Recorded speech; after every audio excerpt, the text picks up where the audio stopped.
en début d'émission. Nous étions en direct du Justicia pour le démarrage tant attendu du procès des attentats du 22 mars 2016. Camille Tinquin nous expliquait en direct comment la cour d'assises procède au tirage au sort et à la sélection de 36 jurés. Il y aura 12 effectifs et 24 suppléants. On s'intéresse à présent à l'impact psychologique que cela va impliquer pour ces citoyens et citoyennes sélectionnés. On en parle dans un instant avec notre invitée Evelyne Josse, psychologue et psychotraumatologue. Avant cela, on écoute les témoignages de 2 jurés potentiels, des témoignages recueillis au Justicia par Camille Tinquin et Charles Carpro. Ça vous fait quoi, voilà, d'être ici, d'avoir été convoqué? Ça me fait peur. Pourquoi? L'engagement, la longueur, la difficulté, l'émotion. Voilà. C'est important quand même pour vous d'être ici? Je crois que c'est important pour la Belgique, oui. Mais humainement parlant, c'est difficile. C'est très mitigé. Je veux dire, à la fois, je voudrais remplir mon devoir de citoyen. Je trouve que c'est important. Et en même temps, je suis très inquiète dans le sens où on va voir beaucoup d'images qui sont potentiellement choquantes. Et voilà, je ne sais pas comment je vais vivre ça à titre personnel. L'organisation, c'est très compliqué d'un point de vue familial. C'est sur une durée quand même de 6 à 8 mois. Donc voilà, c'est très long. Voilà, procès historique s'il en est pour toutes et tous, pour les victimes, pour tous les citoyens, mais particulièrement aussi pour ceux qui devront qui devront être membres de ce jury. Alors c'est vrai que certains préconisaient un jury professionnel plutôt que populaire. En Belgique, on a choisi le jury populaire et donc ces prochains mois vont être particulièrement impactants pour les jurés.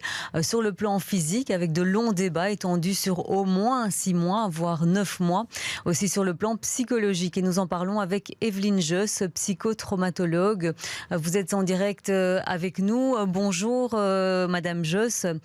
Alors cette expérience sera marquante pour tous et pour certains même traumatisante. C'est ce que vous écrivez dans un article sur votre blog. Donc le traumatisme pour le jury dans ce genre de procès, c'est inévitable. Oui, je pense que c'est inévitable et que personne ne sortira indemne, même ceux qui trouvent l'expérience excitante, qui peuvent être trouver intéressant d'être au cœur de l'histoire. Je pense que même ces personnes-là, à moins d'être un dangereux psychopathe, je pense que les personnes vont être touchées par ce qu'elles vivent. Alors déjà, habituellement, la cour d'assises, c'est déjà une expérience qui est difficile, même si elle peut être enrichissante aussi. Mais ici, effectivement, comme l'ont dit des personnes avant moi, c'est que c'est un procès qui va durer très longtemps. Donc, ils ne vont pas être les jurés soumis au témoignage de 2 ou 3 victimes, de très nombreuses victimes, avec aussi effectivement des images, des vidéos, des détails de l'histoire de ce jour particulier. Ce n'est pas 10 jours de cour d'assises qu'ils vont vivre, ce sont de très longs mois. Ils vont devoir tenir le coup sur la durée.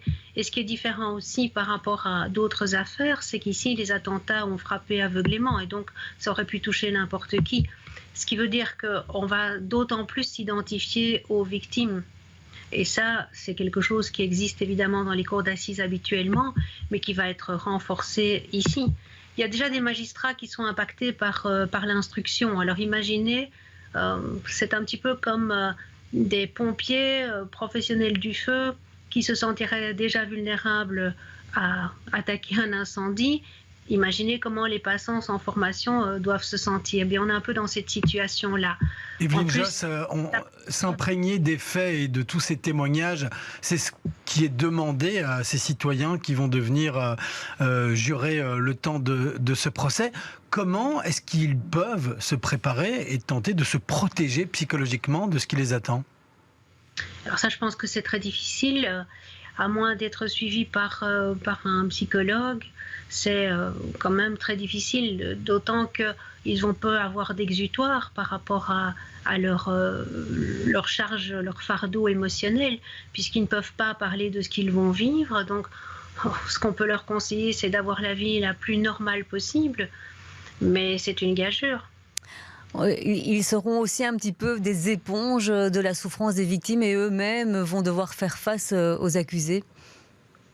Tout à fait. Donc, ce qui est le plus difficile là-dedans, c'est effectivement tous les éléments du dossier. Donc, ils peuvent faire ce qu'on appelle un traumatisme secondaire, des images qui vont revenir un peu comme si vous avez vraiment vécu l'événement. Et puis effectivement, il va y avoir toute cette contagion émotionnelle, on appelle ça la traumatisation vicariante, c'est-à-dire qu'elles vont entendre des témoignages, elles vont se faire des films de ce qu'elles ont entendu avec des émotions, et ça va faire comme des faux souvenirs, enfin des vrais faux souvenirs à l'intérieur d'elles qui vont pouvoir aussi faire trauma.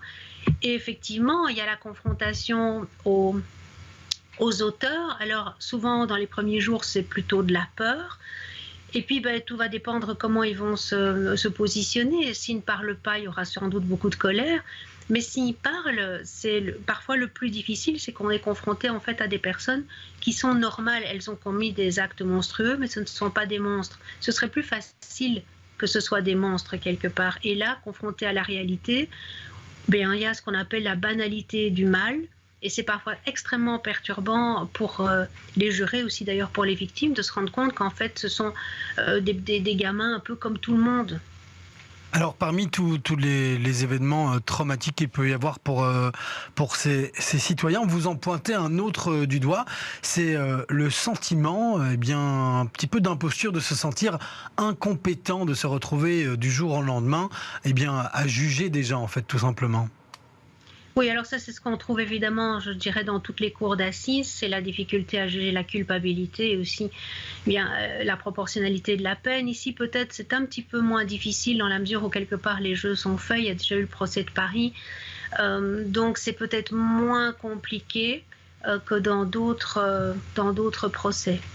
Alors, vous évoquiez au début de l'interview aussi de la difficulté psychologique que peuvent vivre également les avocats et toutes les personnes finalement qui vont travailler autour de ce procès. Il y a aussi les traducteurs, les journalistes, les citoyens que nous sommes et qui sont nourris de médias, même si nous, on peut s'y soustraire quand on le souhaite. Mais l'impact psychologique, il existe aussi pour toutes ces personnes-là. Évidemment, et donc pour toutes les personnes qui, comme vous le soulignez, ne vont pas pouvoir se soustraire. C'est le cas des jurés, c'est le cas de toutes les personnes que vous avez citées, notamment les traducteurs. Ces personnes ne peuvent pas échapper, elles doivent continuer, elles doivent rester. Même les victimes, les parties civiles peuvent décider de ne pas assister à tout le procès ou pas tous les jours. Les jurés n'auront pas de choix.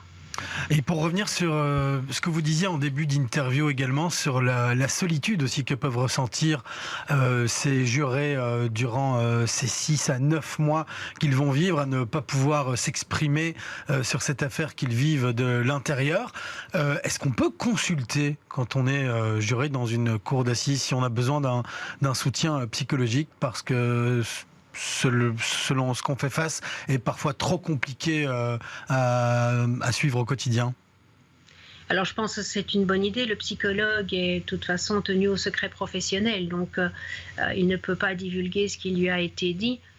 Et oui, je pense qu'il y a ce sentiment de solitude, on ne peut pas exprimer verbalement, mais même non verbalement, ils doivent vraiment tout réprimer, ils ne peuvent pas en parler à leur entourage, et de toute façon l'entourage, je pense, peut aussi trouver que c'est compliqué d'entendre les témoignages des jurés, et donc peut ne pas vouloir entendre ça. En plus, ils peuvent avoir aussi des jugements un peu à l'emporte-pièce sur ce qu'il faudrait faire et sur la peine qu'on doit appliquer, et donc c'est vrai que ce sentiment de solitude, il est énorme, et je pense qu'effectivement, aller parler à un psychologue, ça peut être une solution, puisque lui, il est tenu au secret professionnel.